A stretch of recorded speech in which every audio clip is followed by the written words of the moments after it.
বৈধ কারণ ছাড়া নেশা জাতীয় ঔষধ ওপিওড দিতেন চিকিৎসক। এর বদলে তিনি নারী রোগীদের কাছ থেকে দাবি করতেন বিশেষ সুবিধা। অভিযোগ রয়েছে, নারীদের বিভিন্ন জায়গায় স্পর্শ করতেন এবং ঔষধ লেখার জন্য তাদের কাছ থেকে যৌন সুবিধা চাইতেন। এক নারী অভিযোগ করেছেন, এই চিকিৎসক তাকে একাধিকবার যৌন হেনস্থাও করেছেন। যুক্তরাষ্ট্রের নিউ জার্সিতে প্রতারণা ও নারী রোগীদের যৌন হেনস্থা করার দায়ে ভারতীয় বংশোদ্ভূত এক চিকিৎসককে গৃহবন্দী করা হয়েছে।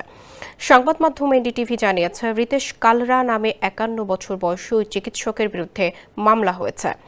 যতদিন মামলা চলবে ততদিন তিনি কোনো চিকিৎসা সেবা দিতে পারবেন না। অভিযোগ উঠেছে, রিতেশ কালরা বৈধ কারণ ছাড়া নেশাজাতীয় ঔষধ ওপিওড দিতেন।